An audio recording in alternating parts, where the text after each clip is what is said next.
Hello and welcome back to our channel, How We Moved the Decimal. And in this video, I am doing my first photographing of this time around. I did previously my other videos that I didn't put up till August or didn't put up till November. I was photographing in August.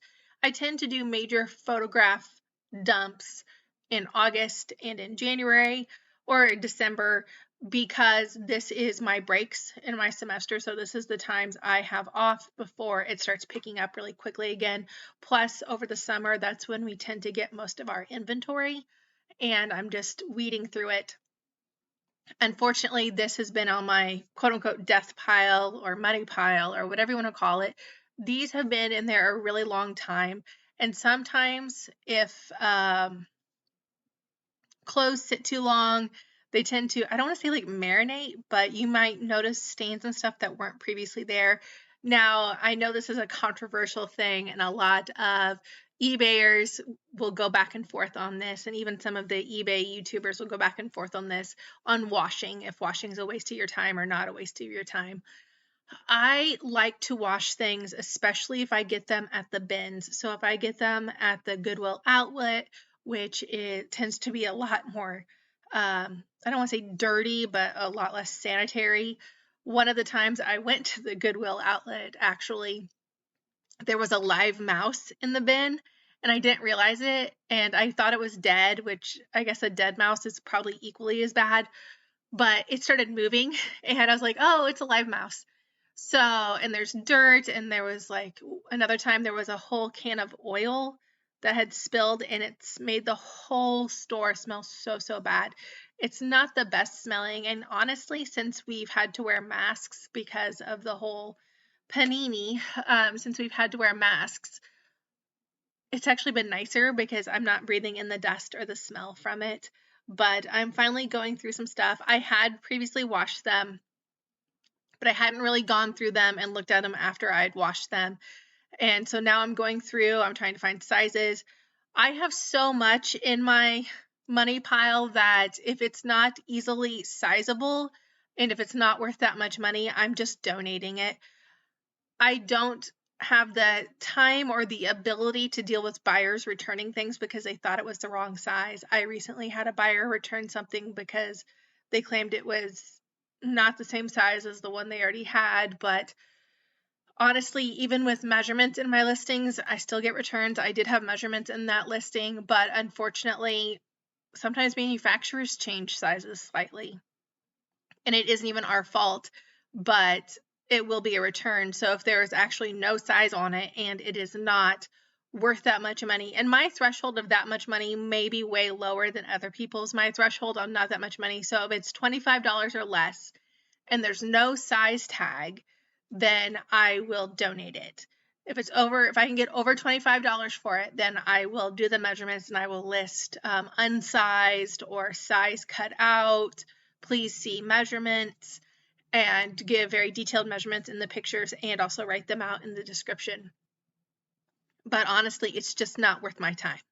So I'm going back through, I'm trying to find sizes. I think I stopped twice to look two things up to see if it's even worth me photographing them. A couple of them I found snags. Always check the inside thighs of jeans. There was more wear on ones than I thought, and I think because I have a high efficiency washing machine that flips them pretty quickly, sometimes the wear gets worse after we wash them and we can see, and sometimes the dirt is hiding the wear. So I always like to do that. I prefer to sell boys or men's jeans to women's jeans just because there's less measurements involved. Usually with men's jeans, I do the length and the waist, and that's it. Sometimes I'll do leg width if it's like an extra wide leg or an extra skinny leg. So if it's a specific feature of those jeans, I'll do leg width. But if I'm doing women's jeans, I'm doing waist, hips, thigh, ankle length. So I'm doing way more measurements. It takes a lot longer time on my part. So again, I'm trying to measure that out and weigh it out. I used to sell anything. If I could get it, if I could sell it for $3 or if I could make $3 off of it, I'll sell it. And now with And that was before when I only had 2 kids. Now with having 3 kids, I'm even more juggling for time. And especially now since all 3 of my kids are old enough to be in their own activities and I'm mom Uber, I'm having to really see, what am I doing here? Like I'm just spending an entire weekend photographing. So I'm compartmentalizing everything. So I'm photographing all of this stuff and then I'm going to eventually list it all, but it's all saved in my computer and I save all the details and I photograph anything that might have a bit of an issue. If there's a snag, if there's a slight discoloration, I will photograph that. A lot of stuff in this pile seems to be a mixture of clothes my son has outgrown, clothes that I have outgrown, because quite frankly, the panini was not good to me body-wise. So I ended up moving out of several sizes of my clothing, and instead of keeping them, which we as women all have I don't want to get rid of that, what if I can fit into it again? Instead of doing that and keep looking at a pile of clothes that was haunting me, that are you going to be in that size ever again, I decided just to sell a lot of them. And I guess it's easier for me also because I didn't pay full price for them. Almost all of my clothes have been thrifted or like extreme clearance, like $1. So I'm not going, oh, but I spent, $100 on those jeans. I need to keep them until I can fit into them again. I spent $3 at the thrift store. I can, find them again. And I think that's helped me feel a little bit better about myself. So I'm not always looking at those clothes, or I'm not pulling clothes out of my closet, putting them on and realizing they don't actually fit me anymore. So a lot of this is stuff my son outgrew, stuff I outgrew, stuff my husband didn't outgrow, but he decided to change his style. And I think it was either the end of this video or the end of the previous video, we have a lot of my husband's old shorts that he just is over and wants new ones. And that works too. And I always advocate when I tell people that I sell on eBay, one, they automatically jump that I'm making like hundreds of thousands of dollars selling on eBay, or I'm making $0. There's no like middle ground. So it's like, well, you can't make anything, or, oh, wow, I saw those people on YouTube and they're making hundreds of thousands of dollars selling on eBay. And I'm like, yeah, that's not me, but I'm making hundreds of dollars. But I guess like with that, I see a lot more clothes coming in and out too. So, and I wear a lot more things that are damaged, or I damage them even farther to make them more damaged. Like the sweatshirt I have on in this video had one bleach stain on it. So I decided to splatter bleach the whole thing. And now I wear it all the time. It's a vintage Adidas sweatshirt. It's one of my favorites. It's super thick. These were a pair of my husband's shorts that he just didn't want anymore. Or no, pants, sorry. Thought they were shorts. With this, I usually hand my kids' clothes down, but my son has outpaced all of his friends size-wise, so there's nobody that wants his immediate clothing now. In fact, he's gearing up for another growth spurt right now, and it's driving me crazy. I just had to order new shoes for him, so that was expensive, because adult shoes are expensive. So whenever kids grow out of kid shoes and into adult shoes, it becomes quite expensive. And he is very particular about the shoes he wears, as in he's worn the same brand and same style for the past 4 years, and he's very attached to that. Upside, it makes my life incredibly easy because I can just go on and order those same exact shoes one size up, and I know he's happy with it. But I was talking with my husband, and this time of year is what's becoming very expensive, so it's kind of a push to get more done on eBay, to list more things on eBay and get things going. I really like to stay around 500, and I'm really lagging right now. I'm quite below 500 listings, and 500 is my sweet spot. Everyone's sweet spot's different. Some people it's 1,000, some people it's 50. 500 seems to be our store's sweet spot. So I'd like to get up to 500 again because life is getting expensive. So one of the reasons we made this channel is so I could talk about eBay and how I earn a little bit of money, and how my husband and I earn a little bit of money on eBay to help us move the decimal. So help us make money and pay for things that aren't necessarily necessities. Like with our normal jobs, we can pay for like our mortgage and stuff like that. But we do have surprise expenses come up and extracurriculars come up. And those of you that have children, extracurriculars are really, really expensive. To sign all three of my kids up for soccer, it was close to $300. And, we have band and now track and soccer and scouts and sixth grade trips and all of that. It just adds onto it.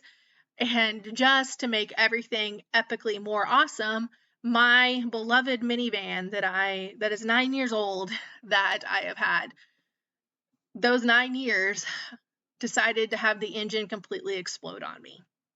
So I have to replace an engine in a 9-year-old minivan that has over 100,000 miles on it. I have to replace the engine in it, and it's a forced choice. I really don't have a choice. I've had people that I've talked to, and they're like, well, just buy another car.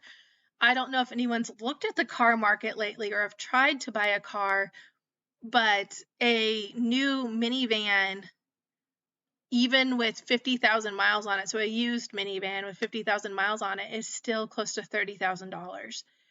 And a new minivan is close to 60, and that's like buying a house. And I really don't want to live in my minivan. So we had a forced choice. We really had no choice. We have to replace the engine. So I've been vanless for a week while the engine's getting replaced, and we've been juggling cars and whatnot. So I will be driving a 9-year-old minivan with a donor engine, which is what the mechanic called it, which I think is kind of cute. So it's like a donor organ, a donor heart, a donor engine in it.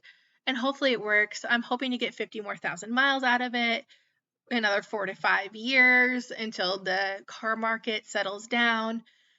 But I'm not driving a Tesla. I'm not one of those YouTubers, out there driving really nice cars or Teslas or SUVs or anything like that. My husband's car is 7 years old. My car's 9 years old. Upside, they're both paid off, which is super nice. And I know that's a luxury. That's a first world problem. But we now had this huge expense come up of getting an engine and getting it installed and all the other things that they keep finding wrong.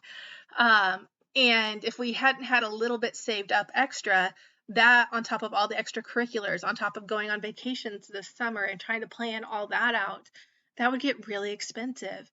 And with the extracurriculars, with the vacations, with the camps, with everything, because summer's coming and all the kids have summer camps.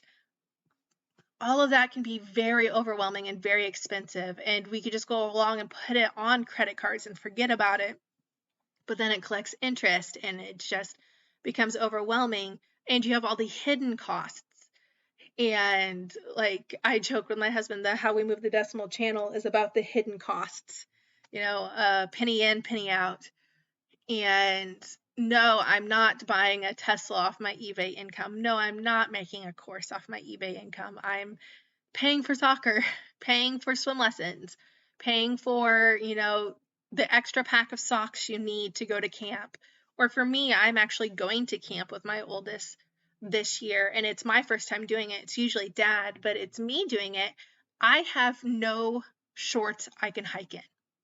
I only have jean shorts, and those are not the best to go hiking in. So I'm going to have to go invest in at least 4 pairs of shorts.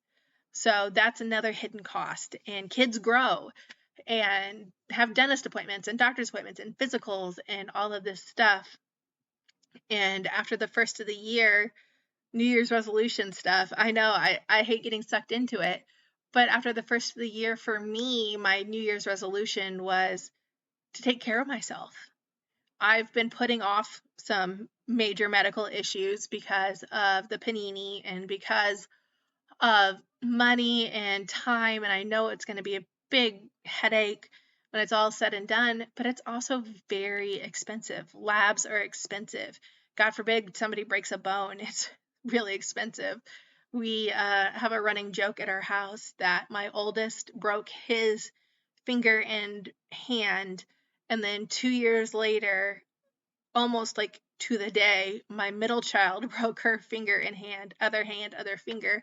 So we're just kind of waiting for the baby to break something because the other two have broken finger and hand bones. And, we have a very active summer. And whenever you have camps and stuff, there's always the risk of breaking something. So it's like, please don't break anything this year. But with this little extra socked away, it hurts a little less. I don't bank on this money to pay for bills. I'm not working to pay for bills. I'm working to squirrel away money. And sometimes it's empty. Sometimes the gas tank in this account is empty because we've used it all, but then that makes it hurt a lot less. This account will be empty after I pay for my engine, but it makes it hurt a lot less because it isn't taking money out of our bills. It isn't taking money out of food. I'm not telling my kids you can't play this sport or you can't play this instrument because we don't have the cash for it. You can't go on this class trip or you can't go to this camp. I don't have to say that because of eBay. But I'm also not like, hey, let's go move into, really expensive house. Or let's go, buy a very expensive car and all that stuff. So I don't think I will ever be able to live off of this. I mean, maybe when I'm retirement age, we can make enough to just us get by. But I think as long as I have children in the house, this is not an option. And quite frankly, it's not an option for healthcare reasons. Insurance is expensive. We just found out that my youngest has a cavity and has to get that filled. And without dental insurance, that'd be really expensive. But we're lucky to have dental insurance that covers children very, very well. So out of pocket, that's going to be negligible to us.